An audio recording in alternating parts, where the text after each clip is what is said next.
इस बार अमित शाह की, मोदी जी की भविष्यवाणी इस देश की जनता धूल में मिला देगी। अपनी आंखों से देखना। और बीजेपी को और मोदी को इनकी औकात बताएगी, दिखाएगी, इन्हें सत्ता से उखाड़ के फेंकेगी बाहर। नमस्कार, आप देख रहे हैं DS4, मैं हूं आपके साथ नफीसा। दिल्ली के अंदर भारतीय जनता पार्टी का महामंथन से पहले शक्ति प्रदर्शन, पीएम मोदी का रोड शो और कई तरीके की मायने इस रोड शो को लेकर किए जा रहे हैं। ऐसे में 400 प्लस का नारा जो भारतीय जनता पार्टी ने अभी से दे दिया, लोकसभा चुनाव पर निगाहें हैं, लेकिन मकसद इस रोड शो का बिल्कुल साफ है, यानी कि 2023 में होने वाले 9 राज्यों के चुनाव। कह दिया जेपी नड्डा ने कि ये महत्वपूर्ण होने वाले और 9 राज्य हमें जीतने ही हैं किसी भी कीमत पर। ऐसे में बातचीत करने के लिए हमारे साथ है भानु प्रताप जी, जो एडवोकेट है। उन्हीं से जानते हैं कि मंथन से पहले रोड शो के क्या मायने, सर क्या समझ में आ रहा है आपको? नहीं, मुझे तो समझ में आ रहा है नौटंकी है, पहले की तरह तो नौटंकी हो रही है बस।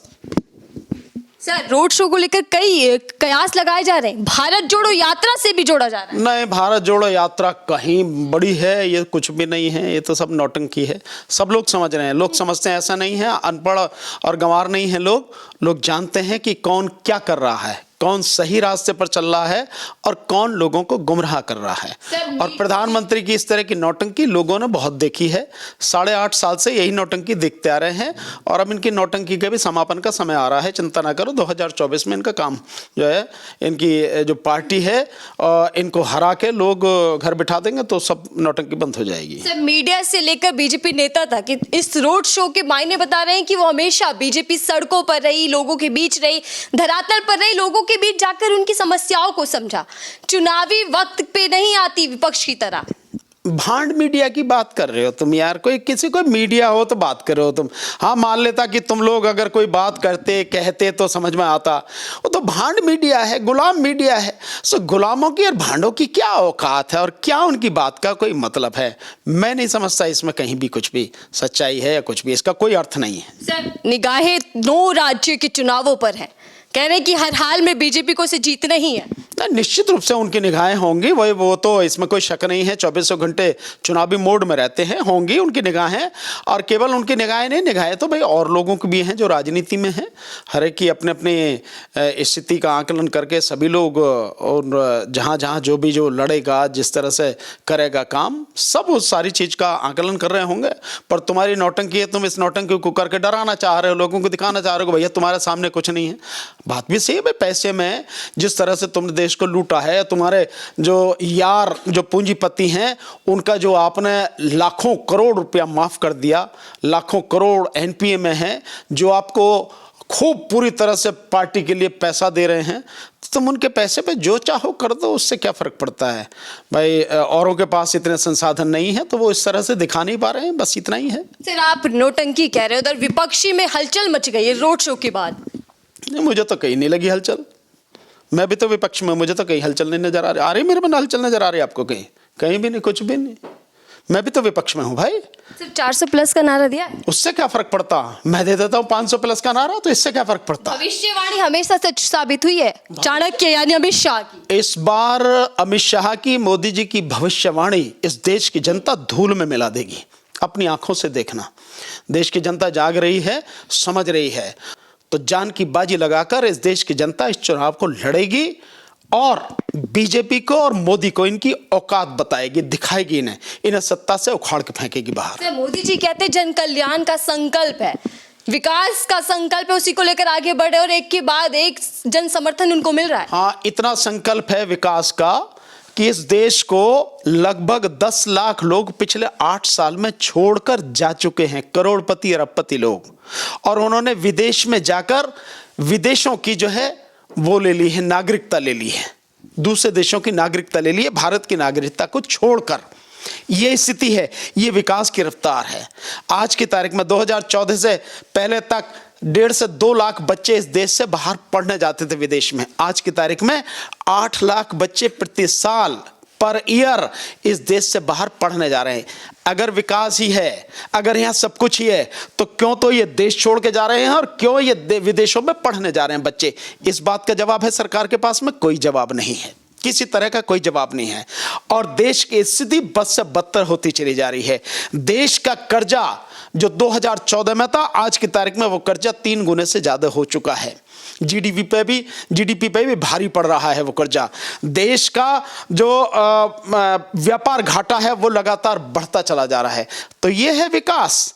और देश में जो बेरोजगारों की संख्या है वो अंधाधुंध बढ़ रही है।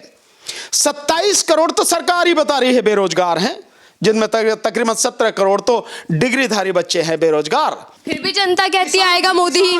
किसानों की जो है आत्महत्या का आंकड़ा वो कहीं ज्यादा बढ़ गया। जनता नहीं कहती, ये भांड मीडिया कहता। भांड तो भांड जो है ना, उसका तो काम ये होता है कि अपने आका की चापलूसी करना, उसकी जो है ठकुर सुहाती करना, उसकी प्रशंसा करना, उसके लिए काम करना, ताकि उसका जो है उस पर जो है छाया उसकी बनी रहे, उसका जो है वरद हस्त उस पर रहे और उसकी छाया में वो अपने मौज लेता रहे। बस ये तो भांड मीडिया यही काम करता है। ये भांड मीडिया की बात है। गुजरात की जीत का जश्न दिल्ली में मनाएगा और अमित शाह खुले तौर पर कह रहे हैं कि ये संदेश है कन्याकुमारी से कश्मीर तक कि भारतीय जनता पार्टी ही एकमात्र देश को आगे बढ़ा सकती है। बिल्कुल नहीं, आगे नहीं, देश को पीछे बढ़ा सकती है, गड्ढे में गाड़ सकती है, पाताल लोक में दफन कर सकती है। ये भारतीय जनता पार्टी ही है। देश को जितनी बुरी तरह से देश की जनता को लूटा है, इतनी बुरी तरह से किसी सरकार ने नहीं लूटा। कितने तरह के टैक्स लगा दिए, हर चीज पर टैक्स।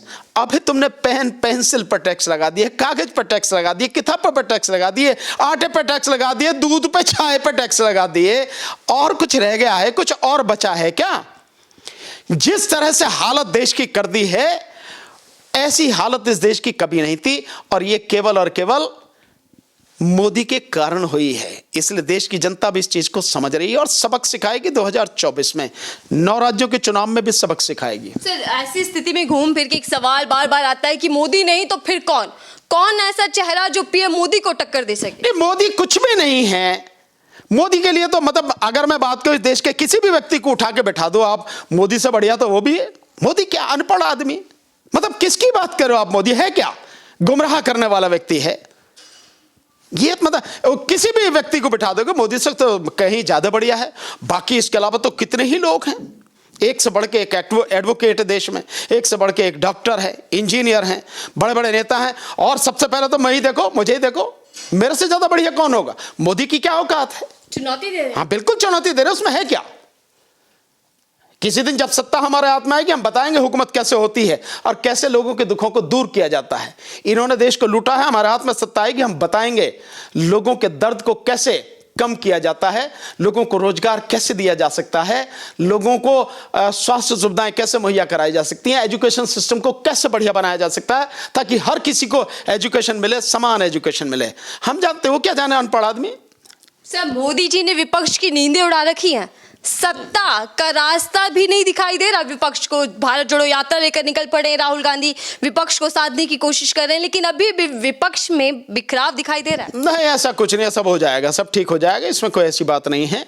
दिख रहा है जो भी आपको बिखराव दिख रहा है, मैं समझता हूँ धीरे धीरे धीरे धीरे समय आएगा और ये सब कुछ ठीक हो जाएगा। और नींद हराम करने की तो बात ही क्या है। कोई बेईमानी अगर हो तो वो मोदी से डरता हो तो डरता हो, नहीं तो वो मैं तो नहीं समझता कि कोई ईमानदारी आदमी जो है उससे मोदी से डरता है। ये विपक्ष मंजूरी दे पाएगा राहुल गांधी वर्सेस मोदी 2024 के लिए? नहीं, क्यों नहीं दे सकता है भाई। राहुल गांधी मोदी से कहीं ज्यादा बढ़िया आदमी है। राहुल गांधी मोदी से कहीं ज्यादा ईमानदार आदमी है। राजनीति की गंदगी में जिस तरह से शराबोर वो डूबा हुआ है मोदी, राहुल गांधी में कहीं भी राजनीतिक गंदगी नहीं है।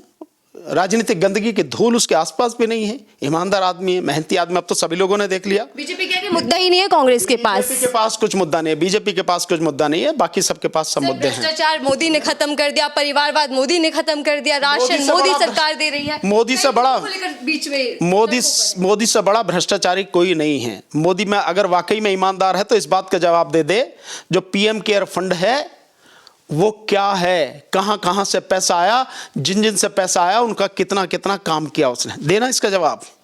बताते क्यों नहीं? आरटीआई में लेके आए उसको, पीएम केयर फंड को आरटीआई में लेके आए, पता लग जाएगी ईमानदार है बेईमान है। मोदी से बड़ा भ्रष्ट नहीं है कोई भी इस देश में। सर, अचानक बिना रणनीति के पीएम मोदी का रोड शो, क्या ये डर है बीजेपी सरकार में इस वक्त की कहीं जमीन ना खिसक जाए? ये बात आई, बीजेपी में डर है। यस, ये बात आई। आपके काम की बात कही, आपके सवाल बढ़िया किया तुमने।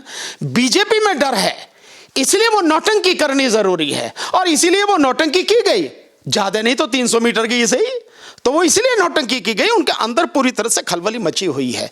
उनके पास इंटेलिजेंस की रिपोर्ट है तो आ ही रही होंगी। देश की जनता किस तरह से उनको किस नजरिए से देख रही है सब समझ में आ रहा है, उनके पास इंफॉर्मेशन है। इसलिए निश्चित रूप से बीजेपी में खलबली है, घबराई हुई है, इसीलिए नौटंकी की गई है। हमेशा यात्रा का सहारा लिया गया। एक तरफ तो यात्रा पे बीजेपी कटास करती रही राहुल गांधी की, लेकिन वहीं हमें खबरें आ रही हैं कि बीजेपी भी जल्द यात्रा करने वाली है, घर घर चलो, गांव गांव चलो, ओबीसी वोटर्स को अपनी ओर खींचने के लिए। देखिए, बीजेपी की बात का और बीजेपी के नेताओं की बात का कोई अर्थ नहीं है। उनकी कथनी और करनी में जमीन आसमान का अंतर है। वो कहते कुछ है, करते कुछ हैं। आप मोदी को ही देख लो। मोदी ने जब 2014 के चुनाव में प्रचार हो रहा था, मोदी ने आधार कार्ड का विरोध किया नहीं किया? मोदी ने एफडीआई का विरोध किया नहीं किया? मोदी ने जो है जीएसटी का विरोध किया, लेकिन सारी चीजें लागू करी ना। आधार कार्ड भी, हर चीज में आधार कार्ड कर दिया, जीएसटी लागू करी, और लागू भी इस मतलब तरह से करी है कि उसमें कम से कम हजारों जो है उसमें संशोधन करने पड़े। जीएसटी में नोटबंदी लागू करी, नोटबंदी में भी कितने ही संशोधन करने पड़े। ये अलग बात है कि सुप्रीम कोर्ट कह रही है कि नोटबंदी फैसला ठीक था, लेकिन जो डिसेंट वो जो उनका जो एक जज हैं, उनका जो जजमेंट है उसमें उनके विरोध में है, 4 जजों के विरोध में है। आप उसको देखिए, उन्होंने कितना बढ़िया तरीके से कहा है कि बिल्कुल बिना सोचे समझे लिया गया निर्णय है। देश में जिस चीज को लेकर वो निर्णय लिया गया था, जिन 4 चीजों की बात कही गई थी, वो ज्यों की त्यों बरकरार है, बल्कि और बदतर स्थिति में है। तो उनका आप देखिए कितना बढ़िया उनका फैसला है। ये जो कहते हैं कभी करते नहीं है, और जो करते हैं उसका पता भी नहीं लगता क्या कर रहे हैं। चलिए, बहुत बहुत धन्यवाद हमसे बात करने के लिए। हमारे साथ भानु जी, जिनका कहना है कि इस तरह के रोड शो 2024 में कमाल नहीं करने वाले। हालांकि पीएम मोदी का रोड शो के बाद से ही विपक्ष में हलचल मच चुकी है, हड़कंप, यानी कि कह सकते हैं कि राजनीतिक गलियारों में इस वक्त हलचल मच चुकी है। और ऐसे में कांग्रेस पार्टी कह रही है कि राहुल गांधी की बढ़ती लोकप्रियता की वजह से, उसके डर से बीजेपी ने रोड शो कर दिया। ऐसे में आप क्या सोचते हैं, पीएम मोदी के रोड शो और दूसरी तरफ राहुल गांधी की भारत छोड़ो यात्रा को लेकर आप क्या मायने निकालते हैं, वो हमें कमेंट बॉक्स में जरूर शेयर कीजिएगा। और फिलहाल के लिए दीजिए मुझे इजाजत।